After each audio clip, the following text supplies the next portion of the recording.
Hi everyone, welcome to the bare minimum education. तो आज हम डिस्कस करेंगे 14 अक्टूबर 2022 की द हिंदू और द इंडियन एक्सप्रेस का newspaper analysis. But before I start, I just want to say one thing, that in case you find these videos of some real help, you can let me know that by commenting below, liking the video and subscribing to my channel if you haven't done that. और अभी भी आपने Vision IAS की polity और economy की explanation videos नहीं देखी है तो आप जाकर देख सकते हैं। So all right, as you know, हम शुरू ही आज इस आर्टिकल से करेंगे because it is very important. See, आप कहानी हर जगह पढ़ लेंगे, हर किसी से सुन लेंगे कि स्प्लिट वर्डिक्ट मिला है, कुछ भी ब्रीफली देख लेंगे, but it is very important कि दोनों जस्टिसेस ने किस तरह से अपने आर्ग्यूमेंट को जस्टिफाई किया है। आप जब दोनों को पढ़ेंगे, दोनों के ही आपको आर्ग्यूमेंट्स बिल्कुल सही लगेंगे, क्योंकि दोनों ने ही कॉन्स्टिट्यूशन का और उनके आर्टिकल्स का सहारा लिया है अपने स्टेटमेंट्स को, अपने आर्ग्यूमेंट्स को प्लेस करने में। तो it is always better to go to the authenticity of the things. इसमें बहुत सारी चीजें हैं जो आप खुद से पढ़ेंगे आपको समझ में नहीं आएगा, इसीलिए people like me become important for you. Okay, so let's get started. इसी से रिलेटेड इंडियन एक्सप्रेस में ही एक छोटा सा एडिटोरियल है, उसकी कुछ चीजें आपको मुझे बतानी है। तो all right, let's get started. सबसे पहले तो क्या था, ये एक हिजाब बैन के केस पे आपको पता है सुप्रीम कोर्ट में 2 जज बेंच इसको हियर कर रहे थे। ये बात आपको पता है, हम पिछले कुछ दिनों से इसको डिस्कस भी कर रहे थे। आपको पता है, एक है जस्टिस हेमंत गुप्ता और एक है जस्टिस सुधांशु दुलिया जी। ठीक है, तो अब स्प्लिट वर्डिक्ट का मतलब क्या है? स्प्लिट जैसे कि आप बिल्कुल नाम से समझ रहे हैं, अलग। ठीक है, तो जस्टिस गुप्ता का कहना बिल्कुल कुछ और है और जस्टिस धुलिया का बिल्कुल ही कुछ और स्टैंड है, and that is why we see a split. Okay, जब भी अगर कोई बड़ा बेंच होता, फॉर एग्जांपल 4 जज बेंच होता, just to take an example, या 3 जज बेंच होता, तो अगर हम 4 जज बेंच की बात करें तो अगर क्या पता मेजोरिटी से, अगर उस केस में स्प्लिट नहीं हो सकता ना, राइट? अगर मैं बता रही हूँ, जैसे अगर 3:1 है, that is a majority vote. एक बंदे ने डिसेंट किया पर वो एक मेजोरिटी वोट से फिर भी वर्डिक्ट पास हो जाएगी। लेकिन स्प्लिट का, अब 2 में तो स्प्लिट ही होगा, मेजोरिटी कहां से आएगी इसमें? ओके, तो सबसे पहले तो स्प्लिट वोट का मतलब आपको समझ आना चाहिए। Okay, so let's get started. अब देखिए क्या हुआ है, तो कैसे स्प्लिट जजमेंट्स दे दी, लेकिन क्या अब हम पहले देखेंगे जस्टिस हेमंत गुप्ता की स्टेटमेंट्स और फिर हम देखेंगे जस्टिस धुलिया की। देखिए बहुत इंपॉर्टेंट है, कभी कभी स्टेटमेंट्स कैसी बन जाती है, हम सोचते हैं यार कॉन्स्टिट्यूशन में तो ये लिखा है, लेकिन जब आप सुप्रीम कोर्ट की जजमेंट्स पढ़ेंगे, सुप्रीम कोर्ट की judgment is also a law. कहीं पर ये नहीं लिखा कि राइट टू मैरिज है ना, एक फंडामेंटल राइट है। कौन सा फंडामेंटल राइट है? Right to privacy, article 21। ये कहीं कॉन्स्टिट्यूशन में नहीं मिलेगा। अगर आप पिछले 6-7 साल से न्यूज़पेपर्स फॉलो नहीं कर रहे, तब भी आपको पता नहीं चलेगा, क्योंकि ये किसने कहा था? Right to marriage is a actually a fundamental right under article 21। ये किसने कहा था? ये 2017 का एक केस है जिसमें एक लड़की थी जिसने बेसिकली एक मुस्लिम से शादी करना चूज किया। It was right to marriage, उस समय सुप्रीम कोर्ट ने ये कहा था, and that is why Supreme Court के जजमेंट में एक एक वर्ड जो है वो इंपॉर्टेंट बन जाता है। ओके, तो अब इन्होंने क्या कहा है, जस्टिस हेमंत गुप्ता ने, उन्होंने अपनी वर्डिक्ट में बोला है, उन्होंने बेसिकली अपहोल्ड किया है मार्च 15 के कर्नाटका हाई कोर्ट की रूलिंग को। ओके, मार्च 15 की कर्नाटका हाई कोर्ट रूलिंग को अपहोल्ड करने का मतलब है, उन्होंने कहा है वो बिल्कुल सही था, वो रूलिंग बिल्कुल सही थी, जो हिजाब पे बैन लगाया गया, बेसिकली इनकी इस अपहोल्ड करने से वैलिडेट हो गया कि जी हाँ, बिल्कुल हिजाब क्लासरूम्स में नहीं पहना जा सकता। हम देखते हैं क्यों, इनके क्या आर्ग्यूमेंट्स हैं। ठीक है, तो देखिए अब किस किस तरह की पिटिशनर्स की बातें थी जिनको हेमंत गुप्ता जी ने डिनाई किया, रिजेक्ट किया। ओके, और किन स्टैंड्स पे? अब देखिए, आप देख सकते हैं स्टूडेंट्स ने क्या बोला, जो पिटिशनर्स थे उन्होंने आर्ग्यूमेंट रखा था that the right to wear a head scarf also denies them the right to attend classes. ठीक है, ये बेसिक चीज, देखिए क्वेश्चन सबसे बड़ा यही है कि एडुकेशन है या फिर एक तरफ एडुकेशन है, एक तरफ आपका रिलीजियस राइट है। ठीक है, तो अब देखिए पिटिशनर्स ने कहा था अगर हम हेड स्कार्फ नहीं पहन सकते, जो हम पिछले शायद बचपन से ही पहनते आ रहे हैं, तो हम स्कूल नहीं जा पाएंगे क्योंकि स्कूल में तो बैन है। ठीक है, तो इन्होंने क्या कहा है, देखिए आप बात सुनिए एक, कि देखिए it would not amount to denial of right to education. क्यों? क्योंकि आप देखिए ये आपकी चॉइस है, हमने तो नहीं कहा कि हम आपको एडमिशन नहीं देंगे, हमने नहीं कहा कि आप स्कूल ना आइए और स्कूल अटेंड ना करिए। आपका एक रीजन है कि आप यूनिफॉर्म को नहीं अफर्म कर सकते और इस वजह से आप स्कूल अटेंड नहीं कर रहे, ठीक है। सो अ स्टूडेंट दस cannot claim the right to wear a headscarf to a secular school as a matter of right, क्योंकि हमने आपको मना नहीं किया है, आप बस आपको यूनिफॉर्म समझ नहीं आ रही, जो प्रिस्क्राइब्ड यूनिफॉर्म है आप उसको नहीं पहनना चाहते हो, ये अगर आप स्कूल जाना नहीं चूज कर रहे तो एक वॉलंटरी एक्ट है, ना कि I have a very ugly throat today and I am really sorry about that and I am also not a little well today, so bear with me, okay। तो इन्होंने ये कहा है कि ओके तो उन्होंने ये कहा है it is a actually choice, मतलब आप अगर कल को ऐसा होता है कि हमारे पास जूते नहीं होते कभी कभी स्कूल जाने से पहले, ठीक है, तो आप स्कूल नहीं जा पा रहे, तो फिर आप ये कह दोगे कि जी मतलब जूते एक वो नहीं है, जूते के बिना भी एजुकेशन फर्स्ट या जूते पहनना फर्स्ट। अब यूनिफॉर्म आप नहीं प्रिस्क्राइब यूनिफॉर्म पहन रहे तो ये आप अपनी चॉइस एक्सरसाइज कर रहे हो स्कूल ना जाना, हमने आपको मना नहीं किया आप स्कूल ना आए, पर यूनिफॉर्म तो यूनिफॉर्म है, ठीक है। अब ये चीज इन्होंने क्या बोली है, he said that the students attending all girls college and are at liberty to carry their religious symbols outside the schools, but in pre-university college the students should look alike। अब देखिए आप इस बात को समझिए, स्कूल अब आपको पहले तो यही नहीं समझ आएगा, देखिए इसमें बहुत सारे वर्ड्स हैं जो आपको कोई नहीं समझाएगा, आपको लगेगा ये इंपॉर्टेंट है भी नहीं, इंपॉर्टेंट है भी नहीं कई चीजें, ठीक है, आपको ये जानना इंपॉर्टेंट नहीं था स्प्लिट वर्डिक्ट क्या होती है, आपसे कोई नहीं पूछेगा, but you know you have to have a basic clarity of things so that you build upon that clarity further, okay.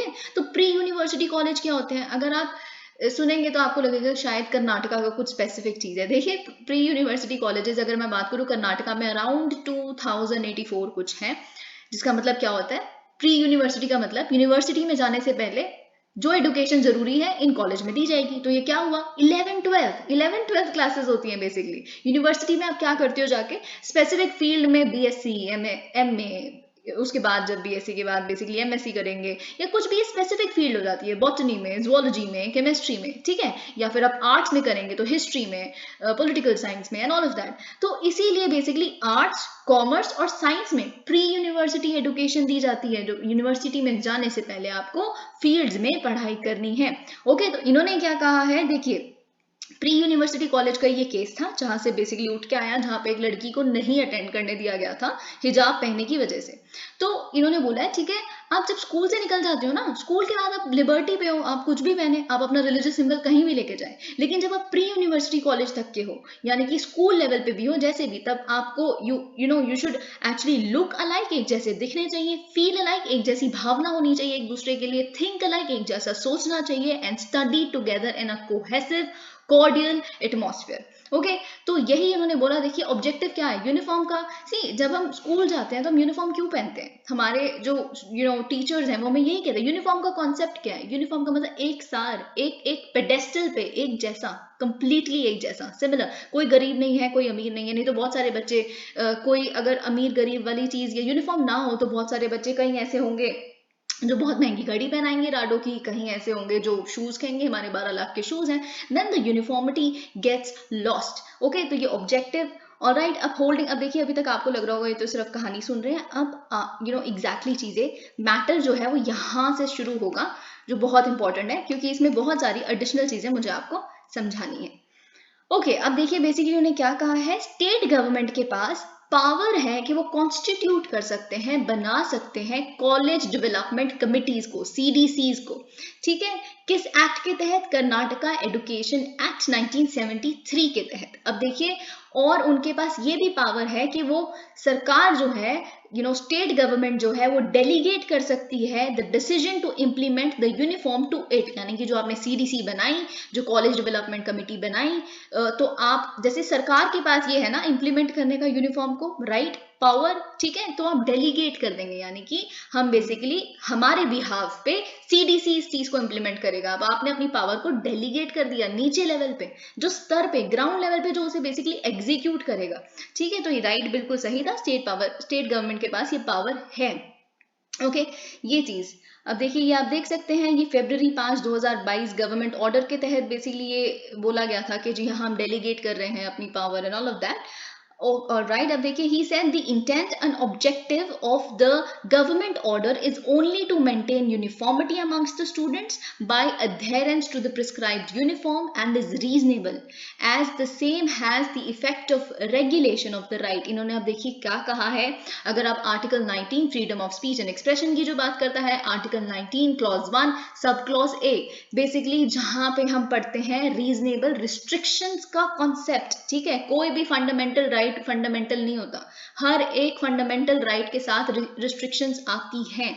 अगर आप कहेंगे कि आर्टिकल 21 इतना बड़ा फंडामेंटल राइट है कि उस पर कोई रीजनेबल रिस्ट्रिक्शन नहीं लग सकती, रॉन्ग, एब्सोल्युटली रॉन्ग। आर्टिकल 21 में भी ये चीज लिखी है कि आप राइट टू लाइफ और लिबर्टी सिर्फ तब तक नहीं छीन सकते किसी से अगर वो ड्यू प्रोसेस को फॉलो ना करता हो, ठीक है। अगर राइट टू लाइफ लिबर्टी इतना ही फंडामेंटल होता तो फांसी की सजा कभी किसी को नहीं मिल सकती थी। I hope you understand that no right is, no fundamental right is fundamental enough not to be restricted.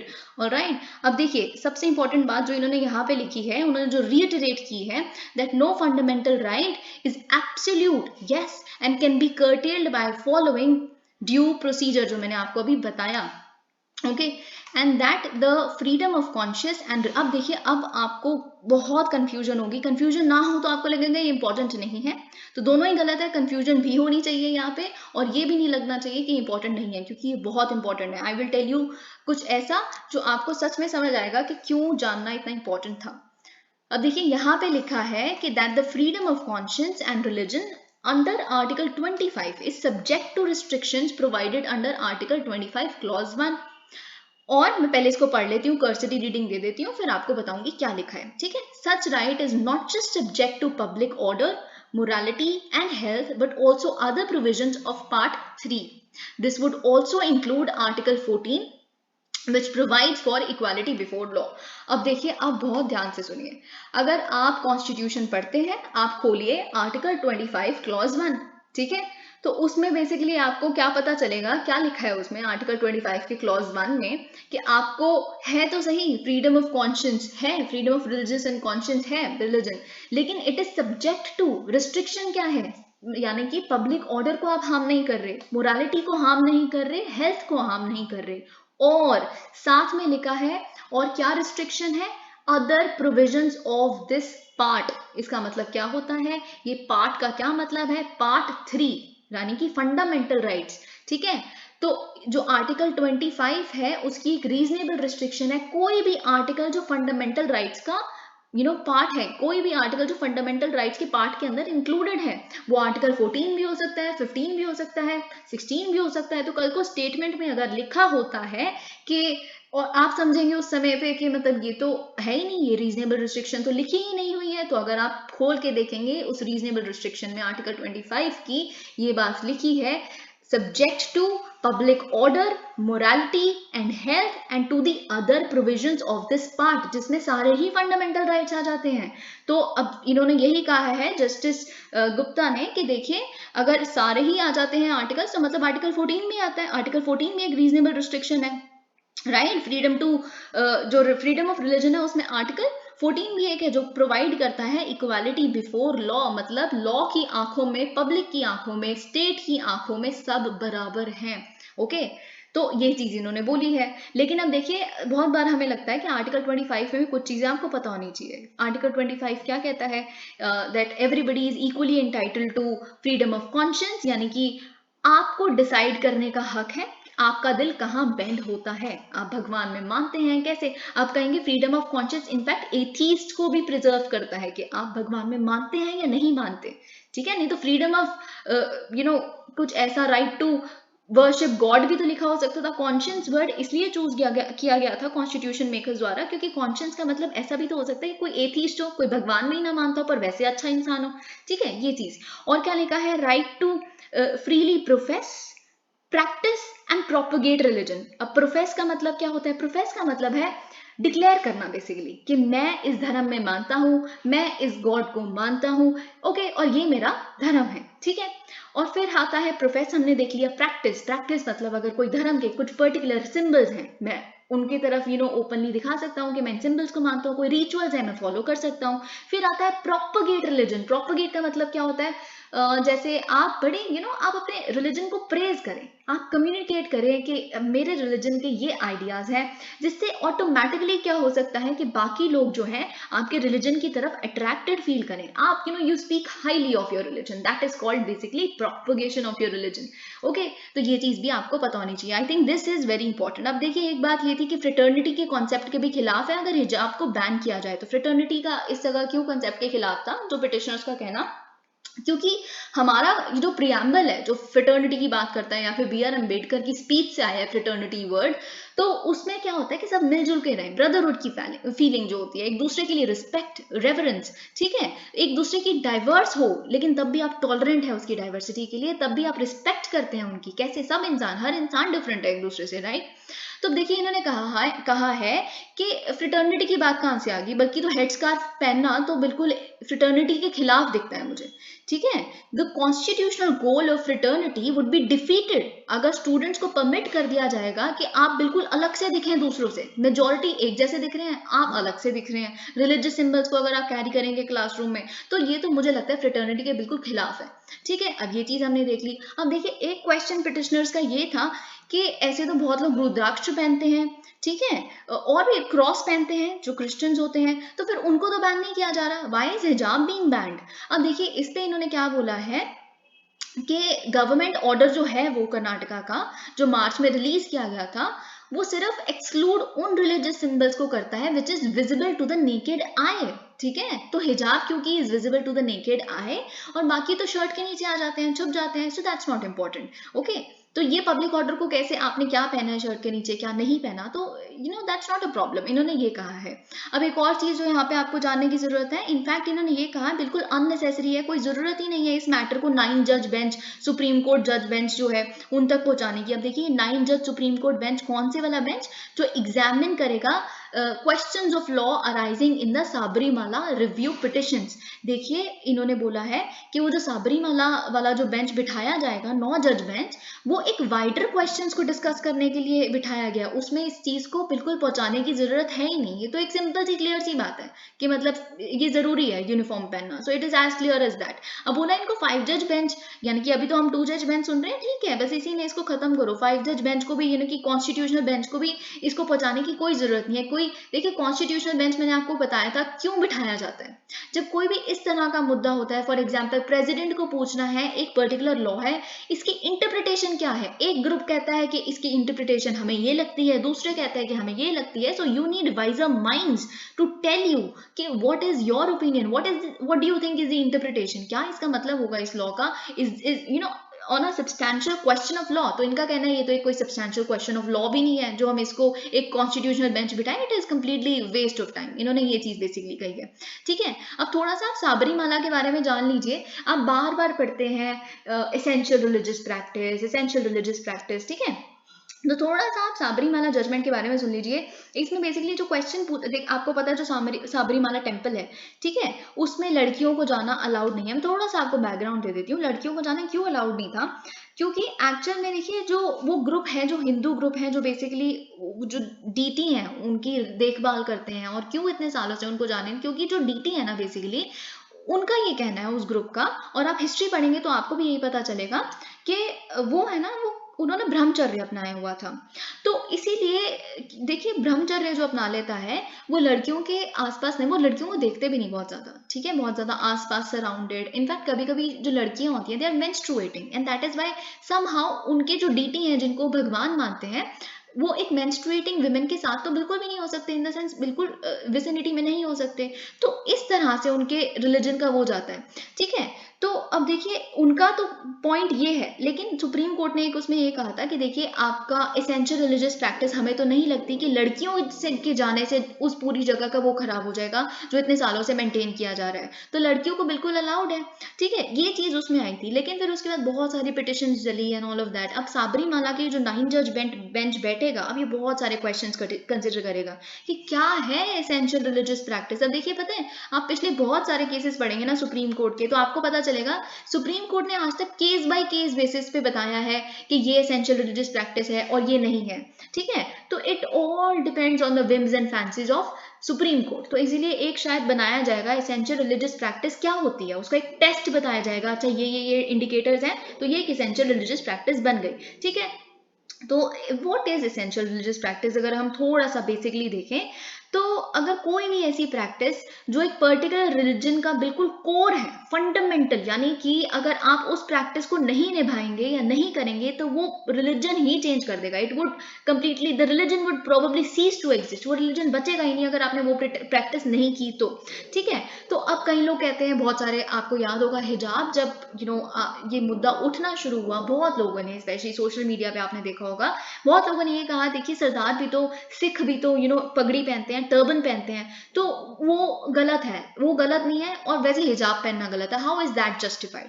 तो इसमें आपको याद होगा जस्टिस हेमंत गुप्ता ने ही, हमने डिस्कस किया था, उन्होंने कहा था turban is an essential religious symbol, और इन्होंने इसके पीछे काफी सारा डेटा कोट किया था, एंड दैट इज ट्रू।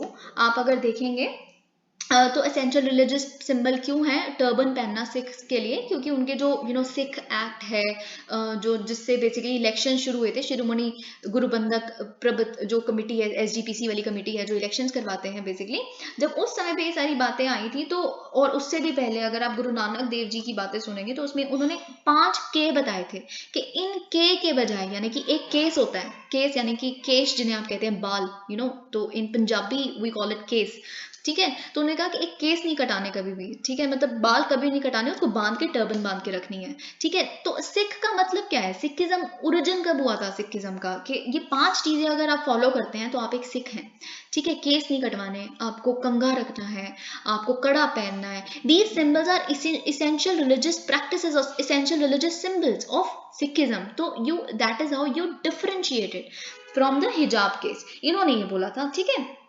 तो ये सब कुछ हमने देख लिया। अब हम देखते हैं जस्टिस धुलिया के। आपको लग रहा होगा कि I am taking a lot of time on this particular article, but trust me it is worth it. आप आगे इस पे कुछ भी फॉलो अप देखेंगे, जो भी होगा, पहले तो जब ये केस आया I was not doing these videos, so उस समय की बल्कि हमें कुछ देखनी चाहिए थे कि क्या जजमेंट थी, कैसे बिल्ड हुआ ये सब कुछ, क्योंकि उनके पर्टिकुलर जजमेंट की भी स्टेटमेंट हमारे लिए इंपॉर्टेंट थी। पर थोड़ा ब्रीफली तो मैं आपको अभी भी बताऊंगी कि क्या हुआ था, ठीक है।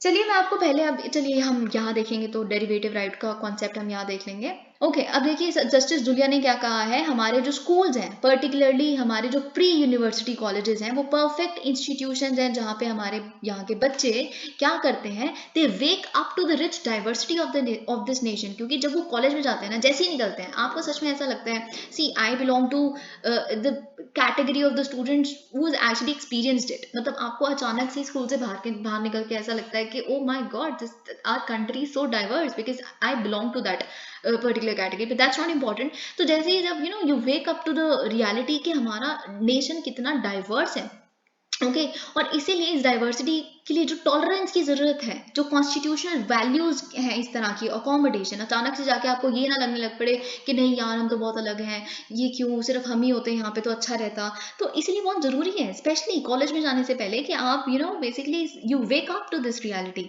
Okay, towards those who may speak a different language, eat different food और इवन वेयर डिफरेंट क्लोथ्स और एपरल्स, यानी कि क्लोथिंग को ही एपरल कहते हैं वैसे तो, ओके।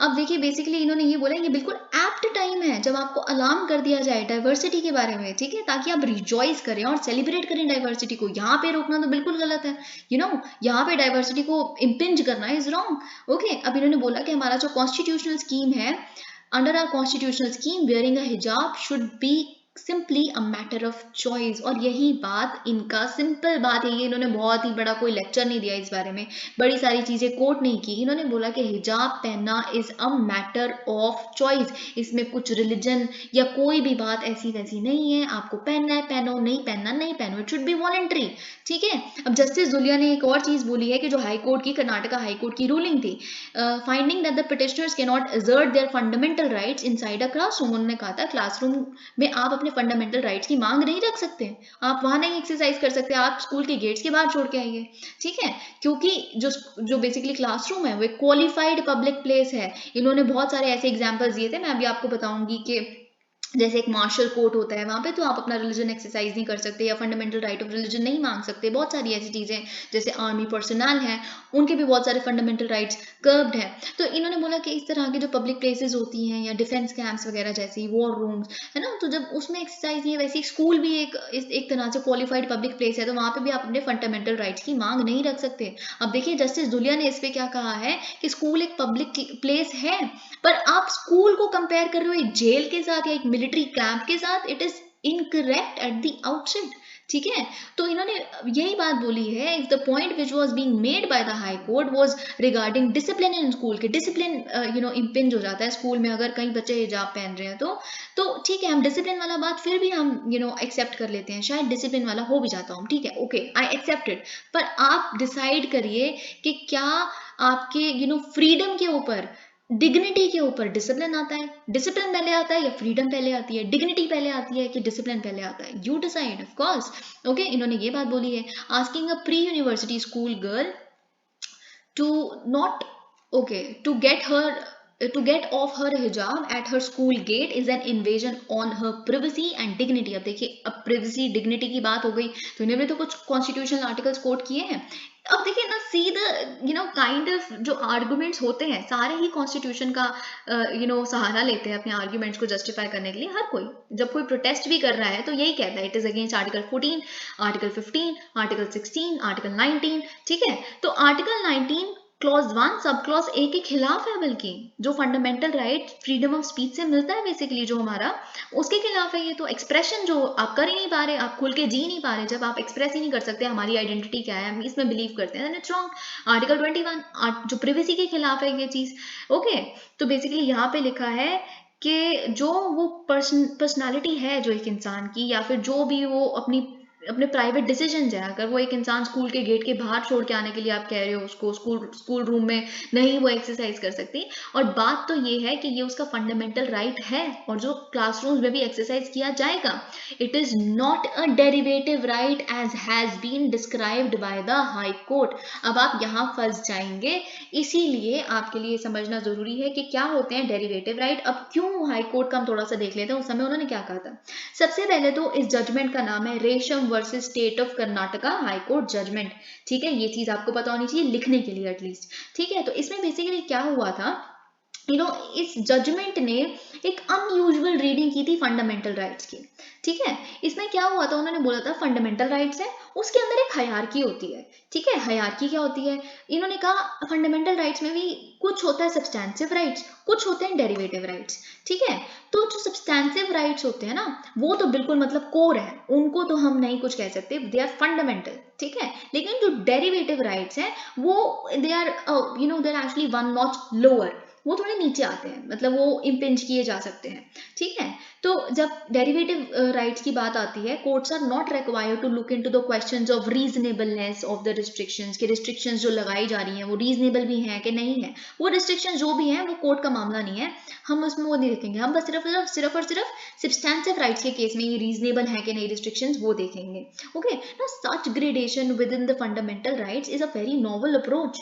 ओके, इस तरह की फंडामेंटल राइट्स की जो जूरिस्प्रूडेंस की हिस्ट्री में ऐसा पहली बार हुआ था कि डिफरेंशिएट किया गया कि फंडामेंटल राइट में एक होता है सब्सटेंसिव राइट जो ज्यादा इंपॉर्टेंट है, एक होता है डेरिवेटिव राइट जो कम इंपॉर्टेंट है।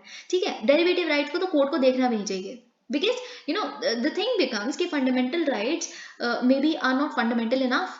ओके, तो अब देखिए डेरिवेटिव राइट क्या होता है, अगर हम थोड़ा सा मैं आपको बताऊं, ये डेरिवेटिव राइट वैसे ही इस जगह कुछ और मतलब है, लेकिन अगर आप डेरिवेटिव राइट्स के बारे में कभी भी पढ़ते हैं तो कॉपीराइट के केसेस में पढ़ते हैं, जो copyright patents and all.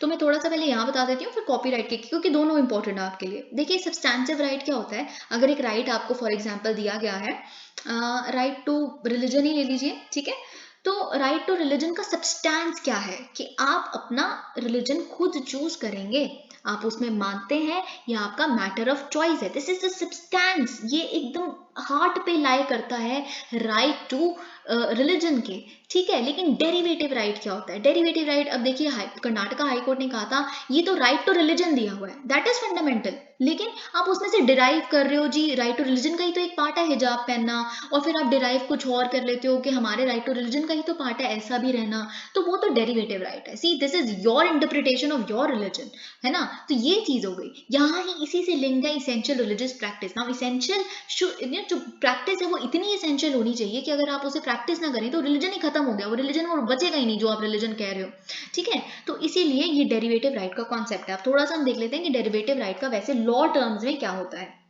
Okay, तो अब देखिए यहाँ पे अगर आप जानते हैं थोड़ा सा कॉपीराइट के बारे में तो आपको पता है कि क्या होता है। एक होता है ओरिजिनल वर्क, ठीक है। ओरिजिनल वर्क में आप थोड़ा एग्जांपल लीजिए कि आपने एक बुक लिखी, ठीक है, आपने एक बुक लिखी इंग्लिश में, ओके, तो फिर आप उसका बेसिकली कॉपीराइट आपके पास है क्योंकि आपने लिखी है, आपका माइंड है वो, ठीक है, उसको कॉपीराइट मिल गया। लेकिन अब आपने इंग्लिश में लिखी है, आपको हिंदी आती भी नहीं, अब कोई और इंसान है वो भारत में उसको हिंदी में उसको ट्रांसलेट करता है, तो उसने क्या किया, उसने बेसिकली कुछ एडिशन किया, अपनी मेहनत लगाई उसको हिंदी में ट्रांसलेट करने के लिए, तो सिर्फ और सिर्फ उसकी जो ट्रांसलेशन के ऊपर एक डेरिवेटिव राइट मिलेगा, ना कि ओरिजिनल राइट जो है बेसिकली वो उसी इंसान के पास है जिसने बुक लिखी है। थॉट्स तो आपके नहीं है ना, आपका तो सिर्फ ट्रांसलेशन का राइट है, ठीक है, समझ गए। तो वो एक डेरिवेटिव राइट है। या तो बेसिकली जब बुक होती है उसका एक एडिशन होता है फिर दूसरा एडिशन आता है तो वो डेरिवेटिव हो जाता है दूसरा एडिशन, क्योंकि आप you building on the original work itself. Okay, Justice Dhulia referred to submissions that the fallout of the hijab has been that some students, अभी उन्होंने बहुत सारे petitions को सुना कि बहुत सारे बच्चों को देखिए अपेयर ही नहीं करने दिया बोर्ड एग्जामिनेशंस में जो प्री यूनिवर्सिटी कॉलेजेस में होते हैं। ओके, तो जस्ट बिकॉज वो हिजाब उतार के आने के लिए उन्होंने मना कर दिया। फिर देखिए बहुत बारी ऐसा हुआ कि बहुत बच्चों को क्या किया, फिर उन्हें अपना स्कूल ट्रांसफर करवाना पड़ गया और बहुत सारे बच्चों को स्कूल ही छोड़ना पड़ गया और कई लोगों को मदरसों में जाना पड़ गया इस वजह से। तो ऐसा हो सकता है। पिटिशनर्स ने भी ये कहा देखिए मदरसा में जो मिलती है एडुकेशन उनका स्टैंडर्ड उतना तो नहीं है जितना वो पहले रिसीव कर रहे थे, तो ये तो राइट टू एडुकेशन के खिलाफ है, ठीक है। Right to education is a fundamental right, right, article 21A, आपको ये बात पता है। तो ये चीज the school administration and the state must answer as to what is more important to them, education to a girl child और enforcement of a dress code. इन्होंने तो बहुत सिंपल बात रखी है, इन्होंने सच में चीजें घुमाई नहीं है। आप बस एक सिंपल सी बात बता दो एजुकेशन ज्यादा इंपॉर्टेंट है। देखिए आप कुछ भी कह दीजिए ये होगा वो होगा, ग्राउंड लेवल पे ये हुआ है, ये बात सच है। क्यों हुआ है आप कह दे ये डेरोगेटरी है, ये सही नहीं है, ये एक बुरी प्रैक्टिस है, ये एक सोशल लेवल है, आप कुछ भी कह सकते हैं। मैं कॉन्टेस्ट नहीं कर रही, मैं सिर्फ इतनी बात कह रही हूँ कि ये हुआ है, उनको बच्चियों को स्कूल जाने से रोका गया है और ये बात फैक्ट है, ठीक है। तो ये इन्होंने सिंपल क्वेश्चन लिखा है कि आपके लिए एजुकेशन ज्यादा इंपॉर्टेंट है या फिर जो यूनिफॉर्म कोड है उसको एनफोर्स करना। ओके, ही सेड वेयरिंग हिजाब मे और may not be a matter of essential religious practice. अब यही चीज आपको देखनी है, इन्होंने कहा है कि हम इस चीज में जा ही नहीं रहे कि हिजाब पहनना एसेंशियल रिलीजियस प्रैक्टिस है कि नहीं, ठीक है, but it is still it is a matter of conscience, belief, expression तो बिल्कुल है, ठीक है। If she wants to wear hijab even inside a classroom she can not be stopped. Okay, अब हम इसमें थोड़ी सी एक एनालिसिस देख लेते हैं कि इस एडिटोरियल ने क्या कहा है। देखिए पता है जजमेंट कुछ भी आए लेकिन थोड़ा सा लॉस पता है हमारे को ही होगा। क्यों होगा पता है, इसका थोड़ा सा मैं आपको एडिशनल चीज बता देती हूँ। अगर बाय चांस सुप्रीम कोर्ट ने ये कह दिया कि जी हाँ आप पहन सकते हैं, हिजाब पहन सकते हैं, तो ईरान में क्या हो रहा है, ईरान में बिल्कुल अलग चीज है, वहां पे हिजाब को जलाया जा रहा है प्रोटेस्ट के दौरान और हिजाब के खिलाफ प्रोटेस्ट हो रहा है। तो देखिए हमारा तो एक मैटर ऑफ चॉइस का मुद्दा है और हम इस बात को समझते हैं, हम इतने सक्षम है, हमारा दिमाग हमारे देश के लोगों का समझेंगे। लेकिन अब ईरान क्या कर सकता है, इसको तोड़ मोड़ के कैसे अपनी कंट्री में दिखा सकता है कि देखिए एक सेक्युलर देश भारत, ईरान क्या है, इस्लामिक रिपब्लिक ऑफ ईरान, वो तो कहते हैं कि हम धर्म के हिसाब से चलते हैं, लेकिन अब कहते हैं कि जब एक सेक्युलर देश हिजाब को एनफोर्स कर सकता है तो फिर हम क्यों इस चीज से पीछे हटे। आप सोचिए किस तरह की रैमिफिकेशंस हो सकती हैं। So that is something I wanted to share. She the student, अब देखिए यहाँ पे इन्होंने क्या कहा है कि इवन दो दोनों की वर्डिक्ट डिफरेंट है, स्प्लिट वर्डिक्ट है, लेकिन कुछ है जो बेसिकली यूनिफाई करता है दोनों की वर्डिक्ट्स को, एक अंडरलाइन थीमेटिक यूनिटी है। वो क्या है कि इन्होंने ये बोला है कि ये मुद्दा डॉक्ट्रिन ऑफ एसेंशियल प्रैक्टिस का है ही नहीं, this is a kind of case जो दूर दूर तक लिंक्ड नहीं है एसेंशियल रिलीजियस प्रैक्टिस के केस से, ठीक है। अब जस्टिस जुलिया ने जैसे कि आपको बोला it is a matter of choice, जिससे ये बात हमें पता चलती है। ओके, यही सब कुछ आप देख सकते हैं. This case therefore has also been seen in the perspective of the challenges also faced by a girl child in reaching her school.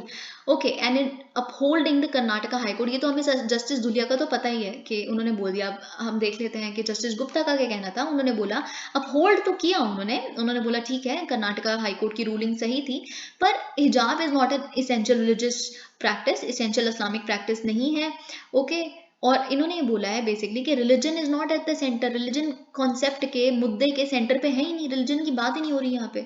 तो ये दोनों का बेसिकली सिमिलैरिटी है इतना अलग आर्ग्यूमेंट होने के बावजूद. Okay, this framing of the issue by the supreme court bench is significant. Okay, on December 27, after Muslim students in the government-run pre-government college in Karnataka's Udupi, देखिए आपको अगर केस नहीं पता बाय चांस, वैसे तो मुझे ऐसा नहीं लगता किसी को नहीं पता कि क्या हुआ था. December 27 को क्या हुआ था कि मुस्लिम स्टूडेंट्स जो गवर्नमेंट बेसिकली रन करती है pre government pre university college को, उसमें बेसिकली कर्नाटका की उडुपी डिस्ट्रिक्ट की बात कर रही हूँ मैं. वहाँ पे उन बच्चियों को बेसिकली प्रिवेंट किया गया था कि आप क्लासरूम में नहीं जा सकते जस्ट बिकॉज यू वेयर हिजाब. ठीक है, तो फिर उसके बाद कम्युनल ओवरटोन्स हो गए, आपको पता है. फिर उसके बाद कई लोग शॉल पहन के आ गए थे, ऑरेंज कलर की, जो बेसिकली हिंदुइज्म का सिंबल है. तो फिर आपस में बहुत सारी कम्युनल ओवरटर्न्स बाब्स शेयर किए गए, हिजाब बैन्स वर इम्पोज. फिर हिजाब के बैन को इम्पोज कहाँ किया गया, बाकी पार्ट्स में भी स्टेट पे. ओके, अब इंस्टेड ऑफ डाउजिंग फायर्स, यानी कि इस कम्युनल फायर को रोकने के बजाय स्टेट गवर्नमेंट ने क्या किया था, इस बैन को अपहोल्ड कर दिया और डायरेक्ट कर दिया कॉलेजेस को कि आप इंश्योर करें that the clothes which disturb equality, integrity and law and order shouldn't be Warne. इस तरह के जो कपड़े हैं वो पहनने ही नहीं दिए जाने चाहिए. फिर क्या हुआ, अब हमने बात कर ली जो सीडीसी ने इम्प्लीमेंट किया कॉलेजेस के pre government pre university college के नाम पे, जो हमने देखा कमेटी ने किया. फिर उसके बाद जो स्टेट गवर्नमेंट है उसने अपहोल्ड कर दिया. फिर उसके बाद आती है बात कर्नाटका हाई कोर्ट की. कर्नाटका हाई कोर्ट ने भी इस गवर्नमेंट ऑर्डर को रेटिफाई कर दिया March 15 को. उन्होंने बोल, और देखिए बात ये है ना, सुप्रीम कोर्ट ने तो साफ बोल दिया कि ये मैटर है ही नहीं एसेंशियल रिलीजियस प्रैक्टिस का. अब देखिए, लेकिन उस समय जो कर्नाटका हाई कोर्ट का जो रेशम versus Karnataka state of Karnataka वाला जो केस है, उसमें बेसिकली हाई कोर्ट ने क्या कहा था कि ये इसेंशियल रिलीजियस प्रैक्टिसेस का पार्ट नहीं है हिजाब पहनना, इसीलिए इतना इंपॉर्टेंट नहीं है कि क्लासरूम्स में अलाउ किया जाए. तो इन्होंने लेकिन इसेंशियल रिलीजियस प्रैक्टिस को इवोक किया था, ये आपको पता होना चाहिए. दिस अकॉर्डिंग टू जस्टिस जुलिया was a wrong path. Okay, जो लिया हाई कोर्ट ने. सुप्रीम कोर्ट की वर्डिक्ट ने बेसिकली क्या इन्वोक किया, बिजॉय इमैनुअल 1986 का केस, जिसमें बेसिकली क्या बोला गया कि जो इशू एट हैंड है that is of choice, nothing more nothing less, ये जस्टिस दुलिया ने कहा है. ओके, यही बेसिकली 1986 के केस में भी बोला गया था. And in what should be a beacon for future jurisprudence on the issue, the question this court would therefore. अब देखिए इन्होंने यही बोला कि ये मैटर ऑफ चॉइस है. अब जो क्वेश्चन ये कोर्ट सुनेगा आगे, इसके ऊपर जो बात सुनी जाएगी, ये इसेंशियल रिलीजियस प्रैक्टिस के बारे में नहीं होगी. जो आगे जज सुनेंगे, जो हायर बेंच बैठेगा, तो सिर्फ बेसिकली यही देखा जाएगा कि क्या हम एक लड़की का फ्यूचर, एक लड़की की लाइफ और बुरा तो नहीं बना रहे by denying her education merely because she wears a हिजाब. ये क्वेश्चन पे बात आगे सुनी जाएगी, एसेंशियल रिलीजियस प्रैक्टिसेस पे कोई बात नहीं होगी. ये बात आपको पता होनी चाहिए. वर्चुअल एक्सचेंज, देखिए ये बात क्या है, ये editorial is not very important क्योंकि टॉक्स अबाउट सीबीडीसीज. हमने सीबीडीसीज यानी कि सेंट्रल बैंक डिजिटल करेंसीज को बहुत ही डिटेल में पढ़ा है.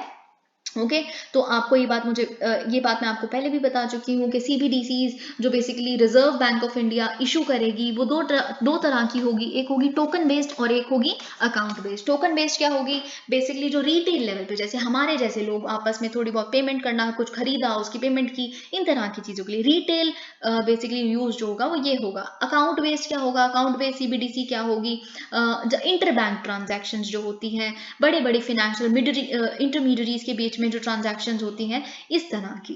ठीक है, तो ये बात आपको पता है. अब थोड़ा सा हम फैक्ट देख लेते हैं यहाँ पे. अगर हम पूरे संसार की बात करें, जो डिजिटल करेंसीज हैं वो definitely it is gaining traction, बहुत ज़्यादा वाइड स्प्रेड हो रहा है. अब देखिए 105 कंट्रीज ऐसी हैं जो एक्सप्लोर कर रही हैं कि क्या हम सेंट्रल बैंक डिजिटल करेंसीज को ला सकते हैं. इस चीज़ मुद्दे पे म्यूट कर रही हैं बेसिकली सब कुछ. ठीक है, अब देखिए 10 कंट्रीज ऐसी हैं जिन्होंने ऑलरेडी लॉन्च कर दिया है एक सीबीडीसी को, और बाकी 17 कंट्रीज ऐसी हैं जो एक पायलट वे में इस चीज़ को इम्प्लीमेंट कर रही हैं. ठीक है, देखेंगे, एक्सपेरिमेंट कर रहे हैं, सक्सेसफुल होगा तो then they will launch in a full fledged manner. Okay, अगर हम यूनियन बजट की बात करें, इस साल के फाइनेंस मिनिस्टर निर्मला सीतारमण जी ने अनाउंस किया था कि आरबीआई इशू करने वाला है एक डिजिटल करेंसी को इस साल। अब पिछले कुछ दिनों में ही हमने क्या देखा, आरबीआई ने रिलीज किया एक कॉन्सेप्ट नोट को, जिसने डिटेल किया कि हमारे क्या एम्स हैं सीबीडीसी को लेके, क्या डिजाइन ऑप्शंस हो सकते हैं जैसे टोकन बेस्ड और अकाउंट बेस्ड, जैसे मैंने आपको बताया क्या पॉसिबल बेनिफिट्स हो सकते हैं, ये सब कुछ हम डिस्कस कर चुके हैं। ओके, तो ये सब कुछ इन्होंने बताया, और क्या इश्यूज हो सकते हैं ये भी आरबीआई को बहुत अच्छे से पता है। The rational for issuing a digital currency ranges from accelerating the pace of financial inclusion। इनका कहना है कि financial inclusion कैसे पेस अप होगा सीबीडीसी के तहत। देखिए एक मुद्दा जो डिस्कस कर रही है आरबीआई वो ये है कि ऑफलाइन मोड में भी ट्रांजैक्शंस अवेलेबल हो सके, टोकन बेस्ड जो ट्रांजैक्शंस है। ऑफलाइन मोड में कैसे कि इंटरनेट ना भी हो तब भी आप एक दूसरे से ऑब्वियसली उस पर कुछ लिमिट लगानी पड़ेगी कि ऑफलाइन मोड पे इंटरनेट ना हो आपके पास, क्योंकि बहुत सारी रिमोट लोकेशन ऐसी हैं जहाँ पे नेटवर्क हर समय नहीं आता, इंटरनेट नहीं होता, लेकिन उस पर भी एक लिमिट होगी ऑब्वियसली, कुछ शायद कि आप 1000 रुपये तक ही ऑफलाइन मोड में ट्रांसफर कर सकते हैं, उससे ज़्यादा नहीं कर सकते। बहुत सारे और चीज़ें देखनी पड़ेंगी, पर फिनेंशियल इंक्लूजन तो ज़रूर होगा इससे, ठीक है।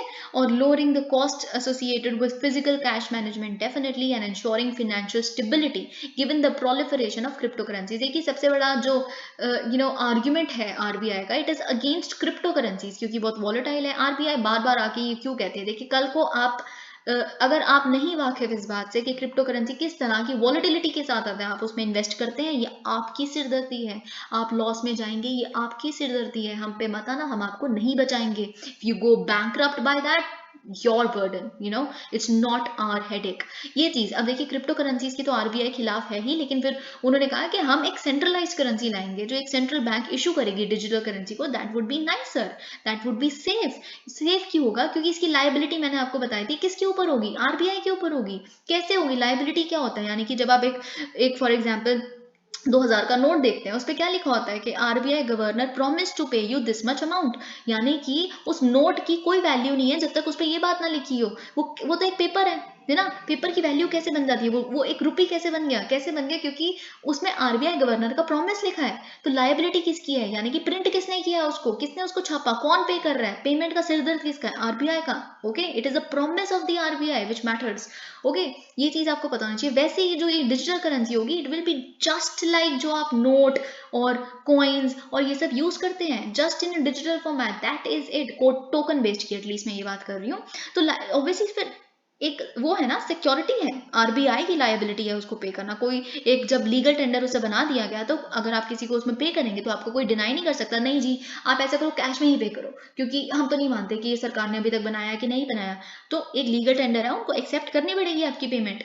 ऑलराइट, अब देखिए लेकिन कुछ डिज़ाइन चॉइसेस जो आरबीआई को करने पड़ेंगे, ये जो कुछ बीच में लिखा है ना, ये मुझे यूजलेस लगा, क्योंकि एक्चुअल में हम इसके सब पॉइंट्स डिस्कस कर चुके हैं। दिस इज यूजलेस, मैं समझा चुकी हूँ आपको। जो चीज़ आपको जाननी है यहाँ पे वो ये है कि सबसे बड़ा जो इशू देखना है टेक्नोलॉजिकल बैकबोन, मतलब कि क्या एक अंडरलाइन इंफ्रास्ट्रक्चर प्रेजेंट है सीबीडीसी के लिए जो जरूरी होगा, या फिर क्या आप बेसिकली टेक्नोलॉजिकल बैकअप क्या होगा, क्या ये एक सेंट्रली कंट्रोल डेटाबेस होगा, या फिर क्या ये डिसेंट्रलाइज लेजर होगा बिटकॉइन की तरह, जिसमें क्या होता है नोड्स होते हैं बहुत सारे, और सेंट्रल गवर्नमेंट भी उसे होल्ड नहीं करती।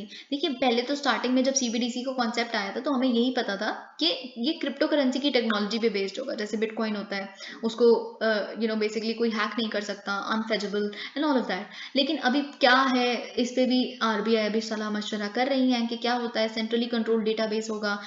यानी कि देखिए क्या होता है, डिसेंट्रलाइज डेटाबेस और सेंट्रलाइज डेटाबेस में क्या फर्क होता है कि जो भी ट्रांजैक्शन हो रही है उसका जो रिकॉर्ड है, उसका जो डेटा है, वो सीधा आरबीआई के पास जा रहा है, दैट इज सेंट्रलाइज्ड, है ना। अब डिसेंट्रलाइज क्या होता है कि अगर एक भी ट्रांजैक्शन हुई, वो नोड में ऐड हो गई, एक के बाद एक ब्लॉक्स ऐड होते गए, तो हर एक ब्लॉक को पता चल रहा है, यानी कि आपने भी उसमें इन्वेस्ट किया हुआ है बेसिकली एक बिटकॉइन, उसमें उसने भी, सामने वाले नहीं, तो आपको भी पता चलेगा कि कोई ट्रांजैक्शन हुई है, उनको भी पता चलेगा कोई ट्रांजैक्शन हुई है। तो this is how it is centralised, फिर आप वेरीफाई करते रहेंगे एक दूसरे का, इसमें कोई सेंट्रल गवर्नमेंट का, सेंट्रल बैंक का कोई रोल होता ही नहीं है। There are other design consideration such as will the CBDC be token based और अकाउंट बेस्ड, नॉनसेंस, ये हो चुका है ऑलरेडी, ये चीज हो चुकी है कि टोकन बेस्ड और वो दोनों ही होगा। India already has a robust payments ecosystem, आप जानते हैं बिल्कुल, रियल टाइम ट्रांजैक्शंस होती है पेमेंट सिस्टम में, पीटीएम वगैरह इतने प्रोलिफरेट कर चुके हैं। तो ये देखना कि क्या सीबीडीसी एक सक्सेसफुली मटेरियलाइज होगी भी कि नहीं होगी, ये बहुत ही मैटर करेगा, क्योंकि पेटीएम की ट्रांजैक्शंस, गूगल पे या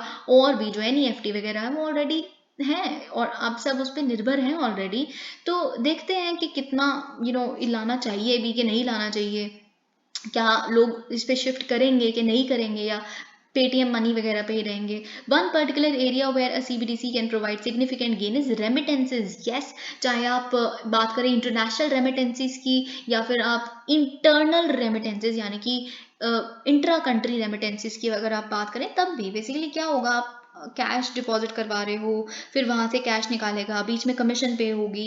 ऐसे ही जो बाहर वाले यहाँ पे रेमिटेंसेज भेजते हैं वो डॉलर जमा करवाते हैं, फिर उसको रुपीस में कन्वर्ट करना है, यहाँ से निकाला, बहुत सारा कमीशन लगता है। ये सब कुछ बिल्कुल खत्म ही हो जाएगा क्योंकि अब डिजिटल करेंसी आ जाएगी, it will become easier. Okay, that way. और इतना सारा बंडल्स में रखना, सेव करना, रेमिटेंसेज आपने डिजिटली वहां से भेजी, डिजिटली यहाँ पे आ गई हैं, दैट इज इट। ओके, ये सब कुछ हम देख सकते हैं। तो अब ये रेमिटेंसेज हमने देख लिया, तो ये एक पॉइंट यहाँ से आपको मिल गया। It is possible that CBDCs will lower the cost and friction associated with international, ये हमने देख लिया। Considering the wide ranging ramifications of introducing CBDC, as the RBI begins to firm up its views on the form and functionality of a CBDC, it has stated that it will launch pilots to examine the specific use cases। Pilot basis पे ही हम इसको launch कर रहे हैं, obviously ये बात हमें पता है। अब हम देखते हैं द हिंदू के आर्टिकल्स, मोस्टली इंटरनेशनल रिलेशंस पे बेस्ड है। ऑलराइट, तो देखते हैं क्या क्या लिखा है यहाँ पे। In talks with Erdogan, Putin proposes building gas hub. तो गैस हब क्या होता है, पहले तो आप ये समझ लीजिए। गैस हब क्या होगा, बेसिकली एक ऐसी जगह जहाँ पे हर कॉन्ट्रैक्ट साइन किया जाएगा।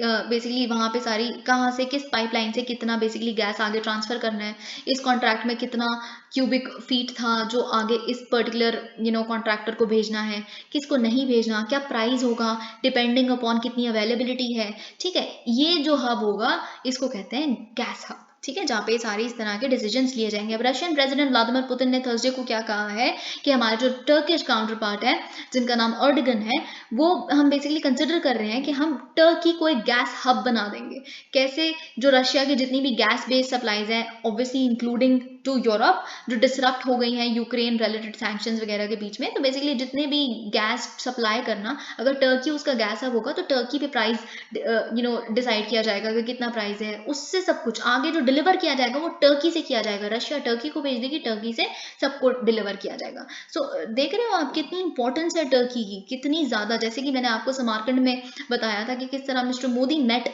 Turkey in spite of his derogatory statements against India on the Kashmir issue and all of that, but our bilateral trade and its geographical position which is just so important, Central Asia एक तरफ Europe है, एक तरफ Russia है, हर जगह आप देख सकते हैं टर्की की importance. Turkey has turned out to be the most reliable route for deliveries today even to Europe, ये कहा है मिस्टर पुतिन ने। अब इन्होंने बोला है कि हम कंसिडर कर रहे हैं पॉसिबिलिटी कि हम शायद टर्की को एक गैस हब बनाएं for supplies to other countries. हम यहाँ भेजेंगे, सप्लाई आगे टर्की करेगा और प्राइस भी वही डिटरमाइन होगा। ये कहाँ हुआ है, एक फेस टू फेस मीटिंग में बोला गया है in the capital of Kazakhstan. Mister Erdogan का देखिए बेसिक क्या बोला है, इन्होंने बोला है कि हम एम करते हैं कि हम, देखिए इन्होंने साफ सी बात बोली है। जो आपको पता है अर्डगन, मैंने अभी रिसेंटली आपके साथ SCO के टाइम पे बताया था, SCO के भी ये फुल फ्लेजेड मेंबर बनना चाहते हैं। ठीक है, तो इसे देखिए, आप देखिए ये नेटो भी है, नेटो मेंबर भी है।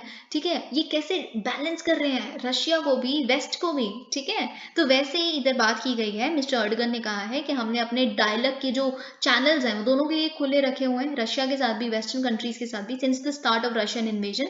ओके, जबकि आप जानते हैं कि रशिया और टर्की के बीच में भी बहुत सारे डिफरेंसेस हैं, स्पेशली सीरिया और बाकी। देखिए, अगर आपको पता है, आपको थोड़ा सा बता देती हूँ, रशिया का अगर आप अजरबैजान और अर्मेनिया का कॉन्फ्लिक्ट देखते हैं, बार बार मीडिएट करवाने रशिया क्यों आता है, क्योंकि रशिया का थोड़ा सा टिल्ट है अर्मेनिया की तरफ। लेकिन अब आपको ये पता होना चाहिए टर्की का टिल्ट पता कहाँ है, अजरबैजान की तरफ। क्यों, क्योंकि देखिए टर्की है ना, टर्की आप जानते हैं ऑटोमन एम्पायर कितना बड़ा, उनका बहुत लेगेसी पास्ट बहुत बड़ा है। ठीक है, तो आप जानते हैं जो भी Turkic origin, Azerbaijan is a Muslim dominated country, Armenia on the other hand is a Christian dominated country, that too with Russian influence। ठीक है, तो अगर हम अजरबैजान की बात करें, उसमें जो लोग रहते हैं, जो मुस्लिम्स हैं, बेसिकली वो टर्किक इन नेचर है, टर्किक इन डिसेंट। ठीक है, वो बेसिकली टर्किक डिसेंडेंट्स है। तो इसीलिए आप देख सकते हैं वहां पे रशिया किसको फेवर कर रहा है, अर्मेनिया को, और वो किसको फेवर कर रहा है, टर्की किसको फेवर कर रहा है, अजरबैजान को। डिफरेंसेस हैं। वैसे ही सीरिया में भी आप जानते हैं रशिया कैसे बशर अल असद को बहुत ज्यादा सपोर्ट करते हैं। पर all of that, despite all these differences, they guys have like been talking to each other, and that's important। Okay, It would be a platform not only for deliveries but also for determining, जैसे कि मैंने आपको बताया, gas prices. Okay, today these prices are exorbitant and we could normally regulate this without any political overtones. अगर ऐसा होगा, अभी तो बहुत exorbitant है, लेकिन अगर ऐसा होगा, इन्हें गैस हब बना दिया जाएगा, तो हम फिर पॉलिटिकल उसको साइड पे रख के प्रेशर को यहाँ से प्राइस डिटर्मिनेशन हो सकती है. ओके अब ये सब कुछ आप देख सकते हैं. With while Turkey and Russia steps will disturb certain. अब ये किसने कहा है? ये कहा है मिस्टर अर्डगन ने, जो टर्की के प्रेसिडेंट है. उन्होंने कहा टर्की और रशिया के जो स्टेप्स हैं शायद डिस्टर्ब कर सकते हैं कुछ सर्कल्स को, यानी कि वेस्ट को, या बहुत सारी ऐसी कंट्रीज को जो हमें साथ दोस्त बनते नहीं देखना चाहती है ना. पर बात ये है कि कुछ भी कोई कह ले, टर्की ने तो खुद पे ये जिम्मा उठाया है कि जो लेस डेवलप्ड कंट्रीज हैं वो खुश रहें, दे शुड रिमेन हैप्पी. अब ये इन्होंने किसको रेफर किया है? जो डील ब्रोकर की थी किसने, मीडिएट की थी किसने? टर्की और यूनाइटेड नेशंस ने मिलकर यूक्रेन और रशिया के बीच में, ताकि ब्लैक सी का जो ब्लॉकेड है उसको हटाया जाए और ग्रेन सप्लाईज इंश्योर की जाए. जो बेसिकली इजिप्ट वगैरह जैसी कंट्रीज जो ऑलमोस्ट राइस वीट सब कुछ लिया ही इन कंट्री से करती थी, वो हार्म ना हो. US vows to defend every inch of NATO. अब देखिए ये किसने कहा है? यूनाइटेड स्टेट्स के जो बेसिकली डिफेंस सेक्रेटरी हैं लॉयड ऑस्टिन, उन्होंने कहा है कि हम नेटो का एक एक इंच, नेटो की टेरिटरी जो भी है, जो वेस्टर्न यूरोपियन कंट्रीज हैं इसमें जितने भी, कनाडा, सब कुछ जो है नेटो के जो मेंबर्स हैं बेसिकली, उनकी टेरिटरी का एक भी इंच कोई अगर बेसिकली आके छेड़ने की कोशिश करेगा, we affirm our support, we are there, we would not let that happen. किसी तरह का इन्वेजन इनकी टेरिटरी पे नहीं हो पाएगा. ओके ये सब कुछ आप देख सकते हैं. Alright. अब देखिए यहाँ पे amid zero COVID push Beijing sees rare protest. This is the rarest of rare protest, क्योंकि देखिए क्या है, बीजिंग में फ्रीडम ऑफ एक्सप्रेशन वगैरह देखना बहुत ही रेयर है. तो आपको पता है बीजिंग क्या फॉलो करती है? जीरो कोविड रजीम, जिसके वजह से आपको पता है पिछले 3 साल बाद जाके, जो कोविड का है 3 साल हो गए, फाइनली जाके समरकंड में पहली बार जो शी जिनपिंग है पहली बार अपनी कंट्री से जब बाहर निकले थे वो तभी थे. दैट इज वाई एससीओ की summit was that important. Okay तो क्योंकि ये जीरो कोविड, एक भी जीरो कोविड केसेस होने चाहिए, एक भी केस होगा तो हम बर्दाश्त नहीं करेंगे, टेस्टिंग होगी, सब कुछ होगा, ऑल ऑफ दैट. ठीक है, तो इसीलिए ये सब कुछ देख रहे हैं. ऑलराइट, देखिए बेसिकली हम एक्सपेक्ट कर रहे थे कम्युनिस्ट पार्टी की जो कांग्रेस होने वाली है अक्टूबर 16 से जो स्टार्ट हो रही है, उससे पहले हम सोच रहे थे कि क्या होगा कि शायद इसको हटा दिया जाएगा जीरो कोविड रजीम की वजह से, लेकिन ऐसा नहीं हुआ. बल्कि इस न्यूज़पेपर ने, जो इनकी ऑफिशियल न्यूज़पेपर है, उन्होंने बोला कि हम कंटिन्यू करेंगे इस पॉलिसी को क्योंकि दिस इज सस्टेनेबल. ओके अब ये चीज़, अब देखिए चाइना में ऑब्वियसली मास डेथ्स हुई थी स्टार्टिंग में, ये बात आपको पता है 2020 की अगर हम बात करें स्पेशली, लेकिन फिर उसके बाद इन्होंने टेस्टिंग वगैरह जारी रखी है आज तक. लेकिन बात ये है कि 2021 में तो वेरिएंट्स ही बहुत सारे, कितने तरह के वेरिएंट्स आ गए हैं, तब भी टेस्टिंग तो फेल होगी ना, वैक्सीन भी बहुत हद तक काम करेगी नहीं करेगी क्योंकि वेरिएंट्स इतने आ गए हैं. China is currently dealing with amongst it's biggest spread. अब अभी की अगर हम बात करें, चाइना में बहुत ज़्यादा स्प्रेड देखने के लिए मिल रहा है, मतलब उनके कंपैरिजन में जो उनके ऑलमोस्ट जो स्टार्टिंग में हुआ था उस तरह, उस लेवल पे पैंडेमिक का वो सर्ज पहुंच चुका है, जिस वजह से बहुत हार्श लॉकडाउन्स इम्प्लीमेंट किए जा रहे हैं वहाँ पे. अब देखिए आप इतने सारे लॉकडाउन जब वहाँ पे इम्प्लीमेंट करेंगे तो ऑब्वियसली प्रोटेस्ट आपको देखने पड़ेगा. अब देखिए कुछ प्रोटेस्टर्स ने, जो पुलिस ने basically they were taken down, the banners were taken down by the police, लेकिन उन बैनर्स पे क्या लिखा था? Food not COVID test. हमें खाना चाहिए, पेट भरना है हमें अपना, ना कि कोविड टेस्ट चाहिए. ये जीरो कोविड पॉलिसी ठीक है, हम भूखे मर जाएं इसकी वजह से. Freedom not lockdowns, votes not leaders, dignity not lies, citizens not slaves. तो आप देख सकते हैं ये बहुत रेयर इंस्टेंस है, क्योंकि जिस हाई हैंडेड मैनर में यहाँ पे डील किया जाता है प्रोटेस्ट के साथ, आप जानते हैं चाइना के मेनलैंड में, हांगकांग वगैरह में तो फिर भी समझ आता है प्रोटेस्ट का, पर यहाँ it's very rare. Okay days ahead, this is happening days ahead of the October 16 की कांग्रेस पार्टी की meeting. Iran president accuses US of destabilization amid protest. देखिए क्या होता है कि यूएस से इतनी बड़ी चीज है कि हर कोई उस पर अपना ब्लेम डाल सकता है, क्योंकि कहीं ना कहीं यूएस से हर चीज से लिंक्ड होता है. इमरान खान पाकिस्तानी फॉर्मर प्रेसिडेंट क्या कहते हैं कि मुझे हटाने की कॉन्स्पिरेसी किसकी थी? वेस्ट की. It was a western plot. Okay Iranian president क्या कहते हैं, जो रईसी हैं वो क्या कहते हैं बेसिकली कि जो प्रोटेस्ट हो रही हैं जिस तरह से महसा अमीनी के बाद इब्राहिम रईसी का कहना है ये एक वेस्टर्न प्लॉट था जो बेसिकली फेल हो चुका है एक डिस्टेबलाइजेशन क्रिएट करने में हमारे देश में, ठीक है। तो ये जो भी आप प्रोटेस्ट, ये जो ट्रेटर्स हैं कुछ कुछ ईरान के लोग और साथ में ये लोग मिलके जो कर रहे हैं, it was a western plot. So everything, almost anything you can call it a western plot. जो भी आपको अपनी कंट्री पे ना लेना हो, आपको अपने फेलियर्स नहीं दिख रहे, तो आप उसको वेस्टर्न प्लॉट बड़े आसानी से बोल सकते हैं। हर कोई यही कह देता है, हर देश। Center to help set up paddy straw pellet units to arrest stubble burning. Stubble burning being a very, you know, बहुत ही एक अनोइंग चीज, annoying in sense because it definitely brings a lot of winter pollution, ठीक है। तो ये चीज अब क्योंकि विंटर अप्रोच कर रही है तो बहुत सारे स्टबल बर्निंग के केसेस ऑलरेडी पंजाब और हरियाणा में देखने के लिए मिल रहे हैं। तो यूनियन एनवायरमेंट मिनिस्टर ने अनाउंस की है एक 50 करोड़ की स्कीम थर्सडे को, जिसे बेसिकली इंसेंटिवाइज किया जाएगा इंडस्ट्रियलिस्ट को और एंटरप्रेन्योर्स को कि बेसिकली आप क्या करें, आप सेटअप करें पैडी स्ट्रॉ पेलेटाइजेशन प्लांट्स को और टोरीफैक्शन प्लांट्स को। पैडी स्ट्रॉ पेलेटाइजेशन यानी कि जो पैडी स्ट्रॉ है, जो बेसिकली जो भूसा जलाया जाता है राइस का ताकि जमीन को फटाफट से खाली किया जाए फार्मर द्वारा वीट उगाने के लिए, जो एक राबी क्रॉप है, वो बेसिकली जो वहां से पैडी स्ट्रॉ है उसको लीजिए, उसके पेलेट्स बनाएंगे, जो बायोमास पेलेट्स भी हम देखते हैं, उसको भी कोल की जगह यूज किया जाता है, ये बात मैंने आपको बताई थी। तो उससे क्या करें, आप उसके पेलेट्स बनाएं, उसके प्लांट्स बनाएं। तो ये पेलेट्स हम क्या करेंगे, जो थर्मल पावर प्लांट्स हैं उनको हम सप्लाई करवा देंगे, और सप्लाई करवा के बेसिकली कोल का वो कुछ हिस्सा पेलेट कोल को हटा के रिप्लेस करके थोड़ा सा ये पेलेट स्ट्रॉ के स्ट्रॉ के जो पैलेट्स हैं वो डालेंगे, जिससे बेसिकली इन्वायरमेंट का भी इशू सॉल्व हो जाएगा, थोड़ा सा इमिशंस कम होंगी और स्टबल बर्निंग की चीज भी बहुत हद तक सॉल्व हो जाएगी। टोरीफैक्शन क्या होता है, देखिए टोरीफैक्शन प्लांट्स वो होते हैं, टोरीफैक्शन मैंने आपको बताया था जब फॉर एग्जाम्पल कोई बायोमास है, बायोमास तो देखिए बहुत हद तक मॉइस्चर हो सकता है ना उसमें, तो उसको सुखाना बहुत जरूरी है, you need to dry it up, तो उसे कहते हैं टोरीफैक्शन, जब आप मॉइस्चर को सुखाते हैं, दैट्स इंपॉर्टेंट ऑफ कोर्स, ठीक है। तो ये सारी चीजें, a paddy straw made into pellets और torrefied it can be mixed with the coal and thermal power plants, जैसे कि मैंने आपको बताया, this saves coal as well as reduces carbon emissions, ये सब कुछ हम देख चुके हैं।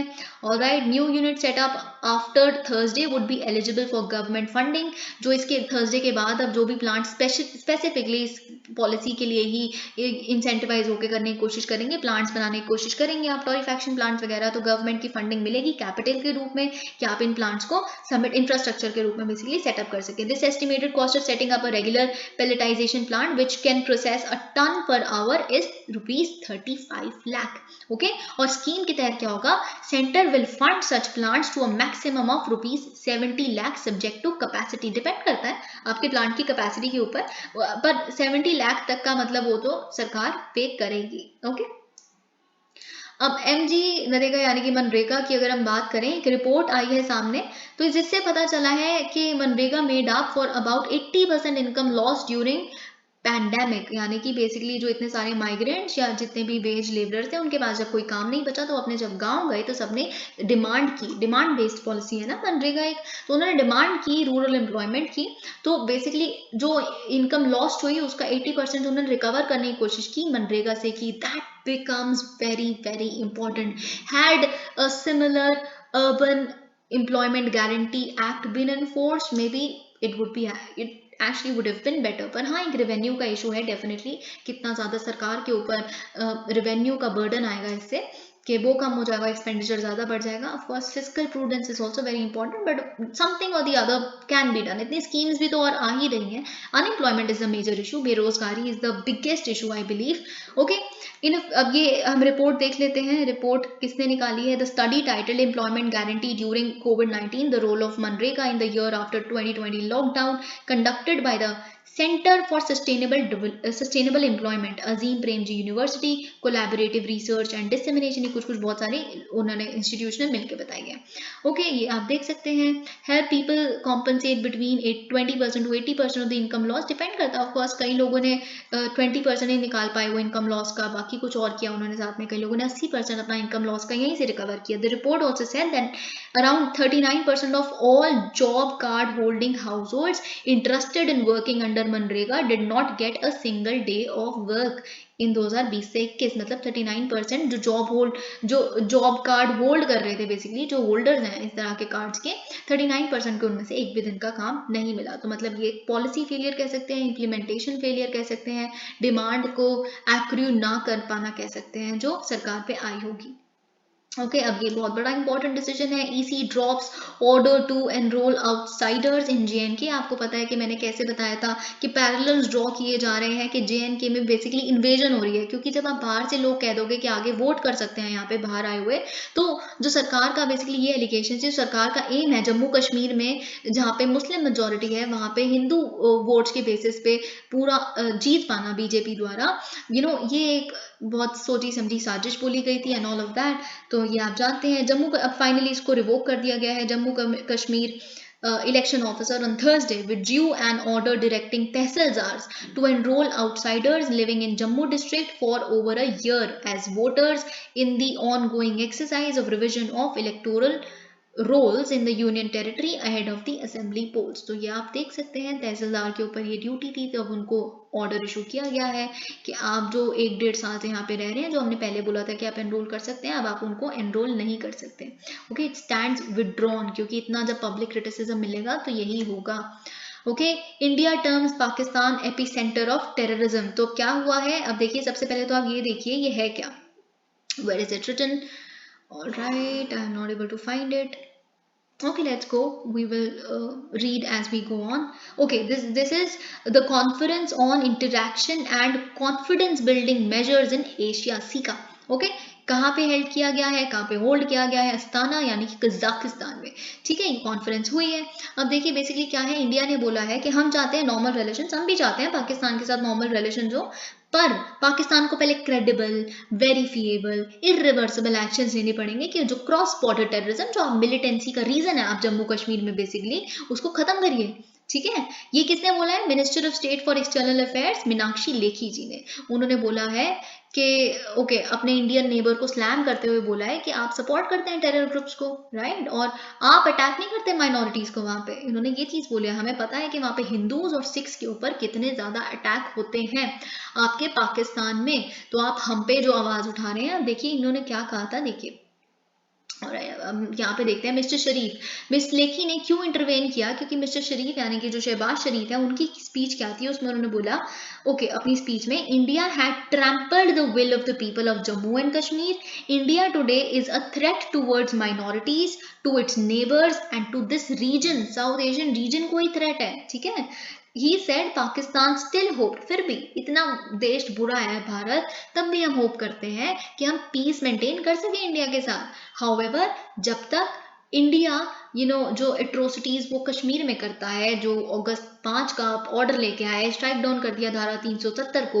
ये तब तक नहीं हो सकता जब तक इन चीजों को आप वापस नहीं ले लेते। ठीक है, तो obviously miss Lekhi has to intervene about it something, मतलब उनको तो करना ही था इस चीज पे इंटरवीन। ओके अब ये चीज, अब देखिए ये सब कुछ आपने देख लिया, हमने Pakistan as a global epicentre of terrorism, आप ग्लोबल एपिसेंटर है टेररिज्म का, है ना, और अभी भी आप सोर्स करते हैं बहुत सारी टेररिस्ट एक्टिविटीज को, आपके तालिबान के साथ लिंक्स है। And Pakistan continues to make no investment in human development but provides their resources. आप ह्यूमन डेवलपमेंट कर लेते ना, तो आज आपकी जो क्राइसिस चल रहा है, इकोनॉमिक क्राइसिस, वो नहीं होता। आप वो पैसा कहाँ लगाते हो? उन रिसोर्सेज को लगाते हो इस इंफ्रास्ट्रक्चर बनाने में, टेररिज्म के लिए जो जरूरी है, आप वहां पे कैंप सेटअप करते हो एंड ऑल ऑफ दैट। ये चीज उन्होंने बोली है। ठीक है, तो आप देख सकते हैं बेसिकली क्या होगा, इंडिया भी होस्ट करने वाला है a number of high profile conferences on countering terror this year. इस साल में हम बहुत सारे इस तरह के देखेंगे, indicating that the government intends to keep it focus on stopping terror financing for Pakistan even as the FATF का भी आपको पता है कि पाकिस्तान को ग्रे लिस्ट पे रखा गया, एंड पाकिस्तान खुद चाहता है कि अब उसको FATF की ग्रे लिस्ट से हटाया जाए, क्योंकि जिस तरह के उन पे रिस्ट्रिक्शंस लगे हुए हैं एक ग्रे लिस्टेड टेरर कंट्री होने की वजह से, कोई उनके साथ बिजनेस भी नहीं करना चाहता, जिस वजह से उनका इकोनॉमिक क्राइसिस हो रहा है। ठीक है, अब ये चीज आप देख सकते हैं, इंडिया फाउंडर भी है, एक फाउंडर मेंबर है 27 नेशन सीका का। Okay peace and confidence building grouping of Asian countries, जैसे कि हमने फुल फॉर्म देखा, became its coordinator for counter terrorism this year. हम इस साल कोऑर्डिनेटर बने हैं काउंटर टेररिज्म के, उनके उसके लिए हम वर्कशॉप भी होल्ड करेंगे, ये सब कुछ आप जानते हैं। बहुत सारी यहाँ पे चीज़ें लिखी है जो हम इस साल में देखेंगे, जैसे देखेंगे अक्टूबर 28-29 को यूएनएससी का काउंटर टेररिज्म कमेटी का जो होस्ट करेंगे वो भी हम देख लेंगे। जो जैसे जैसे आएगा वो होस्ट करते रहेंगे, हम देखेंगे। अब देखिए क्या हुआ है, एक्सटर्नल अफेयर्स मिनिस्टर जो है एस जयशंकर, उन्होंने एक्सप्रेस किया है डीपेस्ट कंडोलेंसेस कि हम बिल्कुल, हमें भी बहुत खेद है, हमें बहुत दुख है कि गैम्बिया में जो वेस्ट अफ्रीकन नेशन है उसमें जो डेथ्स हुई हैं अबाउट 66 बच्चों की रिलेटेड टू कफ सिरप, जो हमारी मेडन फार्मास्यूटिकल्स की वजह से, कॉजल रिलेशनशिप तो यही बोला जा रहा है उनकी वजह से हो रहा है। तो ये चीज़ उन्होंने भी काफ़ी व्यक्त किया है खेद। In telecom with Gambian FM doctor Mamadou conveyed our deepest condolences on the deaths of young children recently, underlined that the matter is being seriously investigated। हम सच में इन्वेस्टिगेट कर रहे हैं, उनका लाइसेंस रद्द कर दिया है एक्सपोर्ट करने का भी, मैन्युफैक्चर करने का भी ड्रग्स को, तो ये बात आपको पता होनी चाहिए। ISRO proposes dedicated satellites for supporting agriculture sector. अब देखिए technology and agriculture is a very important topic, as you know. ISRO क्या कर रहा है, इसरो ने प्रपोज किया है कि हम डेडिकेटेड सैटेलाइट यानी सिर्फ एग्रीकल्चर पे ही फोकस सैटेलाइट्स हम बनाना चाहते हैं ताकि हम इस एग्रीकल्चर सेक्टर में अपना कुछ योगदान दे सकें। ठीक है, तो डिस्कशंस हुई हैं बहुत सारे union department of agriculture on the proposed Bharat कृषि सैटेलाइट प्रोग्राम, इंपॉर्टेंट। ओके, तो ये कहाँ पे हुआ है, on the sidelines of the engineers conclave 2022। Okay, ये आप देख सकते हैं। Mister Somnath said that a minimum of 2 satellites will be needed to guarantee adequate coverage of the entire agriculture area of the country. ठीक है, एक कम से कम 2 सैटेलाइट्स चाहिए होंगी पूरे एग्रीकल्चर एरिया जो सोन एरिया है उसको मॉनिटर करना, ऑब्जर्व करने के लिए, और डेफिनेटली एड करेगा बहुत सारी फार्म रिलेटेड एक्टिविटीज को, जैसे क्रॉप की फोरकास्ट करना, कब कब सही है कब नहीं है, ये सब कुछ, कब पेस्टिसाइड अप्लाई करना है, irrigation and all of that, soil के डेटा के लिए ऑफ कोर्स कि कब मॉइस्ट है कब नहीं है, सब कुछ। ठीक है, crop yield doesn't happen over a week, obviously it happens over a period of few months, so you need to have a continuous observation, इसीलिए सैटेलाइट्स का इंपॉर्टेंट होना जरूरी है। मिस्टर सोमनाथ ने सजेस्ट किया है that an earth observation council create की जाएगी by addressing the current deficiencies in earth observation capabilities and data utilisation. Such a council can tackle shortcomings in this area in a centralised manner. अब देखिए 2 articles हैं, मैंने अभी just पढ़ा recording शुरू करने से पहले, एक ही बंदे ने बोला, तो इसलिए वैसे तो एक ही मैंने पूछा तो सबसे था कि अगर आप कोलिजियम वाला एडिटोरियल डिस्कस करवाना चाहते हैं तो एक इंसान ने बोला, बट स्टिल मैं कल इसकी एक सेपरेट वीडियो डालूंगी, या तो कल के सेक्शन में उसे इंक्लूड करूंगी उस एडिटोरियल की डिस्कशन। साथ में एक एडिटोरियल आज है, वो बहुत बहुत टफ है, वो पता है आपके समझना बहुत डिफिकल्ट हो जाएगा। एक इकोनॉमी का एक एडिटोरियल है द हिंदू में, आप देख सकते हैं, एक फॉरेक्स मार्केट के ऊपर है, आरबीआई कैसे उसमें डॉलर सेंड कर रही है, ये सब। इन दोनों को मैं या तो कल अलग से वीडियो डालूंगी, अगर आप इंटरेस्टेड हैं तो अलग से वीडियो डालूंगी, या फिर मैं वीडियो के साथ अपनी यूजुअल उसको लूंगी। ठीक है, so do not worry about that. India abstains on UNGA resolution against Russia as expected। United Nations General Assembly में इंडिया ने abstain किया है, वोट ना करना चूज किया है, अगेंस्ट फेवर कुछ भी नहीं। एक ड्राफ्ट रेजोल्यूशन जो वेंसडे को लाया गया है, जो कंडेम करता है रशिया के इलीगल रेफरेंडम जो उसने 4 जगहों पे, डोनेट्स्क, लुहांस्क, ज़ैपोरिज़िया, इन सारी जो एक और जगह है करंटली फॉरगेटिंग, ओके, जो वहाँ पे उन्होंने बेसिकली ये सब कुछ कंडक्ट करवाया है रेफरेंडम, जिससे वो ऑफिशियली अब पार्ट बन गई है यूक्रेन की 20% territory including Crimea is well Russia की। तो इसको इलीगल बताते हुए हमने उस पर एब्सटेन किया है। आपको पता है ये पहले यूएनएससी में लाया गया था, फिर वीटो कर दिया रशिया ने। ठीक है, फिर अब finally United Nations general assembly में हमने बोला है कि हम कंसिस्टेंट है अपनी जो national well thought national position है उस पर, ओके, और हम हर तरह से सहयोग देने के लिए तैयार हैं जो डी एस्केलेशन के लिए ज़रूरत है। हम चाहते हैं कि देखिए पीसफुल रेजोल्यूशन होना चाहिए डिप्लोमेसी के माध्यम से इस पर्टिकुलर मुद्दे का। हमारा नेशनल पोजीशन कंसिस्टेंट कैसे है, क्योंकि हम स्टार्टिंग से यही कह रहे हैं कि देखिए डायलॉग दोनों तरफ से ज़रूरत है। अगर रशिया कुछ गलत कर रही है तो डेफिनेटली आप सैंक्शंस लगा के वो भी गलत कर रहे हैं, क्योंकि आपके सैंक्शंस लगाने से बहुत गरीब देश ऐसे हैं जिन तक फर्टिलाइजर्स नहीं पहुंच रहा, फूड नहीं पहुंच रहा, बहुत सारी और चीज़ें हैं। कल को आपको भी एनर्जी नहीं मिलेगी। So it's better you talk. हमारा बस बेसिक ये है, हम यूनाइटेड नेशंस के चार्टर के साइड पे तो खड़े हैं। जब हमसे पूछा गया कि आप किसकी साइड पे हो, तो हमने बोला यूएन चार्टर की साइड पे, तो लोगों ने समझा कि हम ये कह रहे हैं कि हम पुतिन के अगेंस्ट है, फिर हम उनके अगेंस्ट वोट कर देंगे इस बार यूनाइटेड नेशन सिक्योरिटी काउंसिल में। ऐसा इसलिए नहीं हुआ क्योंकि यूनाइटेड नेशंस के चार्टर में सिर्फ यही नहीं लिखा कि न्यूक्लियर वॉर ना हो, ये भी लिखा है कि बेसिकली जो ह्यूमन राइट्स हैं, जो ह्यूमन एग्जिस्टेंस के लिए चीज़ें ज़रूरी हैं, जो डेवलपिंग नेशंस हैं, जो लीस्ट डेवलप नेशंस हैं, उन तक खाना, फर्टिलाइजर्स, सिक्योरिटी, ये सब कुछ इम्पेंज ना हो, जो बेसिकली वेस्टर्न एक्शंस की वजह से हो रही है, यूनिलैटरल एक्शंस की वजह से। हमारा पॉइंट ये था। ISRO's own next generation launch vehicle में अज्यूम PSLV's रोल। अब क्या हुआ है, इसरो ने डेवलप, बेसिकली कह रहे हैं that we are developing a next generation launch vehicle NGLV, जो which will one day replace, जो एक दिन क्या रिप्लेस कर देगा, किस तरह के ऑपरेशनल सिस्टम्स को, PSLV polar satellite launch vehicle को। ये इसरो के चेयरमैन S सोमनाथ जी ने कहा है। PSLV often dubbed as the trusted work horse, ये बात आपको बहुत अच्छे से पता है, जो बेसिकली बाकी कंट्रीज भी हमसे कॉन्टैक्ट करती हैं, कॉन्ट्रैक्ट करती है हमारे साथ। USA कहती है हमारी सैटेलाइट्स ऊपर छोड़ो, अपना लॉन्च व्हीकल यूज करके हम PSLV यूज करते हैं, ठीक है, ये सब कुछ आपको पता है। But of course, it will have to retire one day. Everything retires one day, like Sukhoi and all of that. जो एयरक्राफ्ट समाज देख रहे हैं उसको रिप्लेस करके कर रहे हैं ना कुछ, वैसे ही इसको भी रिप्लेस करना पड़ेगा। तो एक दिन पे यही जो होगा, नेक्स्ट जनरेशन वाली सैटेलाइट होगी, यही रिप्लेस करेगी। Okay, in NGLV, ISRO is understood to be looking at a cost efficient, 3-stage reusable, that is very important, reusable heavy lift vehicle with a payload capability of 10 tons to geostationary transfer of orbit। जहाँ पे basically क्या होगा, geostationary का मतलब आप साथ साथ जब आपकी सैटेलाइट घूम रही है जिस डायरेक्शन में जो बेसिकली रोटेट कर रही है हमारी अर्थ, तो फिर आपको एक ही तरह स्टेशनरी, यानी कि आपकी जोग्राफिकल पोजीशन सैटेलाइट की सेम रहेगी, स्टेशनरी रहेगी, और एक ही एंगल से हर चीज को देख पा रहा है। That is important. ये नहीं कि आप खड़े वहीं पे और धरती घूमी जा रही है, 1-2 सेकंड में आपको कहीं और का दिख रहा है, फिर कहीं और का। That's not a good thing. NGLV will feature semi-cryogenic propulsion for the booster stages, which is cheaper and efficient। Booster stages के लिए सेमी क्रायोजेनिक, यानी कि ना फुली क्रायोजेनिक ना लिक्विड सॉलिड फुली। तो क्रायोजेनिक का आपको पता है, जो भी चीज आइस से एसोसिएटेड होती है दैट बिकम्स क्रायोजेनिक। अब कुछ भी चीज आप आइस या इस तरह की फ्यूम से रिलेटेड करोगे तो इससे क्या होता है, बेसिकली कॉस्ट एफिशिएंट कैसे हो जाता है, क्योंकि छोटी हो जाती है वॉल्यूम, ठीक है, वॉल्यूम छोटी हो जाएगी तो जो चैम्बर चाहिए हमें इसको बेसिकली होल्ड करने के लिए, स्टोर करने के लिए, वो भी छोटा चाहिए, तो कॉस्ट कम हो जाती है। ये चीजें मैं बहुत डिटेल में आपको समझा चुकी हूँ। Alright, now this is something not very important. We believe that at least 10-ton capability to GTO is needed. Correspondingly, the low Earth orbit LEO capability will be twice that. However, payload capability, this is all technicalities. Okay, thank you so much. Please like the video.